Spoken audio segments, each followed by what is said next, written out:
Oke, di video kali ini kita akan bahas fisika sebagai produk ilmiah. Jadi, banyak orang pikir fisika itu cuma soal rumus, padahal rumus itu cuma subtitle dari realita. Yang kita sebut produk fisika itu layaknya potongan-potongan puzzle dari alam semesta. Dan di video kali ini saya bakal bantu kalian melihat potongan itu seolah-olah lagi pakai kacamata Iron Man yang super canggih. Oke, kita masuk ke papan tulisnya. Dan di sini kita bisa lihat ya bagian fakta yang pertama. Jadi fakta ilmiah itu bukan opini. Dia nggak butuh persetujuan dari siapapun. Contohnya gravitasi. Kamu boleh nggak percaya gravitasi, tapi lompat aja di lantai 3 dan gravitasi bakal ngajarin kamu buat percaya. Selanjutnya adalah bagaimana cara kita memahami fakta ilmiah. Yaitu ada 3, sudah dirangkumkan. Yang pertama itu mengamati fenomena langsung, misalnya melihat matahari terbit dari timur dan tenggelam dari barat. Dan selanjutnya adalah melakukan eksperimen yang sederhana aja. Misal melihat benda yang dijatuhkan pasti jatuhnya ke bawah. Kecuali kita keluar angkasa gitu, ya nggak jatuh ke bawah mungkin. Dan yang ketiga, kalian bisa gunakan alat ukur ya jika perlu,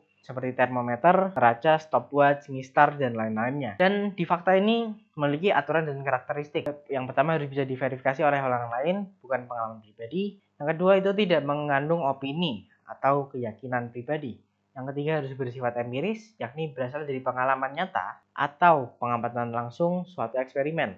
Contoh lain yang lebih simpel, warna hitam itu menyerap panas lebih banyak. Simpel, pasti. Tapi fakta ini jadi dasar teknologi panel surya, yaitu panel surya menggunakan warna panel biru tua, karena itu identik dengan warna hitam dalam menyerap panas. Selanjutnya itu ada gelombang suara. Gelombang suara itu membutuhkan medium. Kenapa? Di ruang hampa, kamu bisa teriak sekuat mungkin dan hasilnya adalah dead silence. Kita ibaratkan fakta ilmiah itu sebagai anchor yang menahan semua bangunan sains termasuk teknologi yang kita pakai sekarang. Itu berdiri di atas fakta ini. Yang kedua kita masuk ke konsep. Apa itu konsep?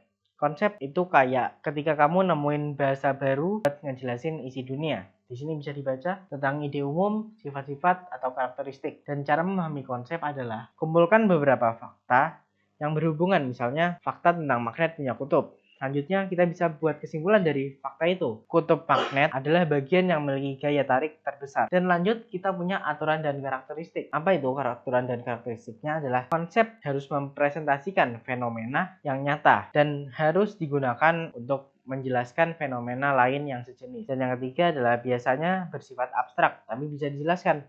Contohnya kita masuk ke energi. Energi itu apakah bisa dilihat? Tentu saja kurang bisa, tapi bisa dijelaskan. Contohnya, kemampuan untuk melakukan kerja. Tapi kerja kayak gimana? Contohnya listrik nyetrum. Nyetrum itu ibaratnya memberikan suatu output, yaitu misalnya nyalain lampu dan lain-lain. Dan misal manusia berpikir, itu juga butuh energi. Dan semua itu bekerja dan semua itu butuh energi. Lanjut ke bagian prinsip. Apa itu prinsip? Prinsip adalah bayangin aja, kita udah belajar fakta, udah ngerti konsepnya. Lalu kamu mulai lihat pola antara fakta dan konsep tersebut, dan itu adalah namanya prinsip. Dan kita bisa lihat cara memahami prinsip, yaitu dari temukan hubungan sebab akibat antara fakta dan konsep. Yang kedua adalah generalisasi dari banyak kejadian yang sejenis. Dan yang ketiga adalah uji generalisasi itu lewat suatu eksperimen atau observasi lanjutan. Selanjutnya kita ada aturan atau karakteristik, yaitu yang pertama adalah bersifat analitis dan menjelaskan mekanisme kejadian. Yang kedua, tidak sekaku hukum, tapi punya daya prediksi yang kuat. Dan yang ketiga, itu lebih fleksibel dan menjadi jembatan menuju hukum. Oke, contohnya gampang. Pensil kelihatan bengkok di dalam air, bukan karena magic, tapi karena cahaya yang dibengkokkan, namanya refraksi. Atau kapal baja yang ngapung bukan karena dia ringan, tapi itu menggunakan prinsip gaya angkat fluida. Prinsip itu kayak logika alam. Jadi kita bisa lanjut ke segmen keempat, yaitu hukum. Yang udah kita singgung tadi, hukum adalah prinsip yang sudah terbukti benar. Jadi prinsip yang diuji terus-menerus dan hasilnya selalu sama, akhirnya disumpah menjadi sebuah hukum. Nah, cara memahami hukum sendiri saya rangkumkan menjadi 3, yaitu pelajari prinsip dasar yang melandasi hukum. Yang kedua, lihat eksperimen yang konsisten berkali-kali. Dan yang ketiga, perhatikan batasan penerapannya. Misal, apakah hanya di sistem tertutup atau hanya pada suhu tertentu. Dan hukum sendiri memiliki aturan dan karakteristik, yaitu aturannya adalah yang pertama konsisten, yang berarti terbukti dalam kondisi yang sama. Yang kedua adalah universal, berlaku di mana saja selama syarat terpenuhi. Yang ketiga adalah terukur secara matematis. Banyak hukum bisa diubah menjadi rumus. Dan yang terakhir adalah tidak bisa dibatalkan, tapi bisa direvisi jika ditemukan suatu anomali. Contohnya hukum Newton diperluas oleh teori relativitas Einstein. Dan contohnya lagi adalah hukum kekebalan energi.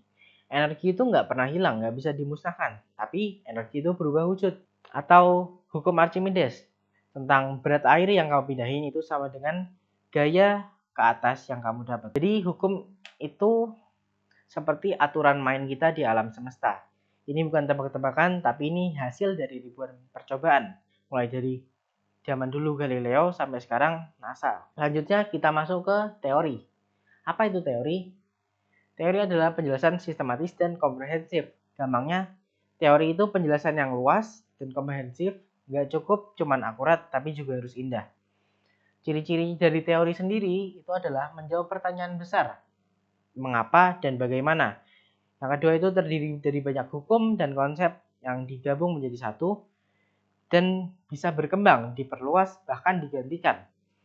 Dan harus bisa diuji dan difalsifikasi. Contohnya, masuk ke teori atom, teori Big Bang, dan teori pemanasan global. Kita bisa pahami, teori Big Bang itu adalah awal dari segalanya.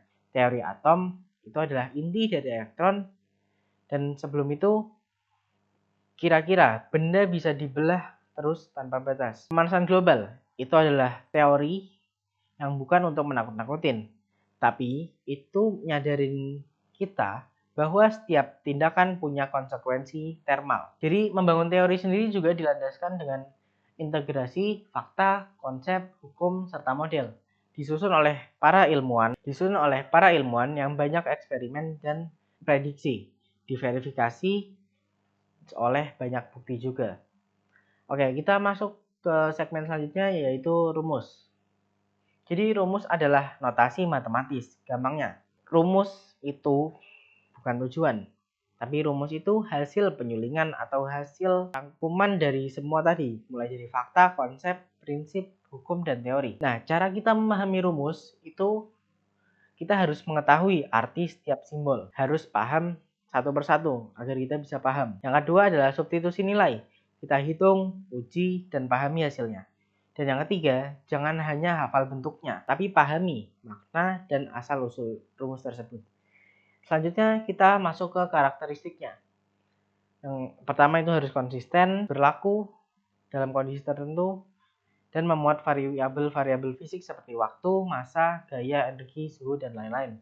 Berikut adalah contoh rumus. Misalnya, rumus kecepatan. Kecepatan itu sama dengan jarak yang dibagi waktu. Dan ada 3 lainnya dan banyak sekali rumus yang bisa dipelajari dari sumber di luar ini. Oke, kita masuk ke model.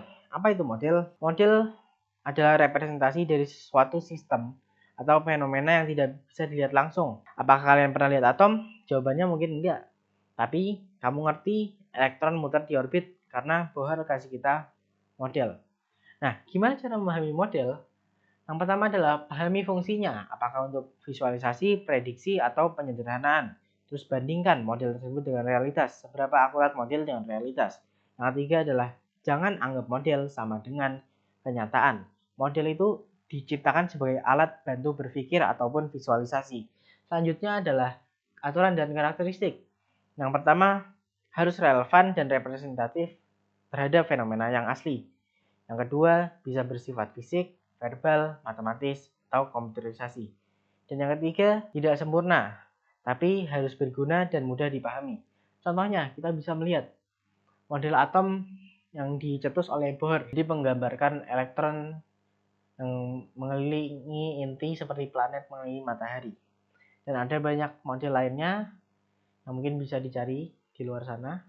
Dan kita akan masuk ke kesimpulan. Jadi kesimpulannya, fisika itu bukan cuma angka dan soal pilihan ganda. Tapi fisika adalah cerita tentang gimana manusia mencoba memahami sesuatu yang terlalu besar untuk dilihat secara langsung. Mulai dari fakta yang kecil sampai model alam semesta. Kalau kamu bisa pahami ini, nggak cuma belajar fisika, kamu lagi belajar cara berpikir. Oke, produk ilmiah bukan untuk dihafal, tapi untuk dipahami logikanya, diuji dalam eksperimen, dan diterapkan dalam kehidupan nyata. Dengan memahami 6 unsur tadi, kita bisa membedakan yang mana yang sains dan yang mana yang spekulasi. Kamu bisa menjawab pertanyaan besar dari kenapa menjadi bagaimana. Lalu kamu siap memakai fisika bukan hanya di ujian tapi di dunia nyata. Karena pada akhirnya semua teknologi, semua terobosan lahir dari satu hal, rasa penasaran yang tak disensor sedikit pun.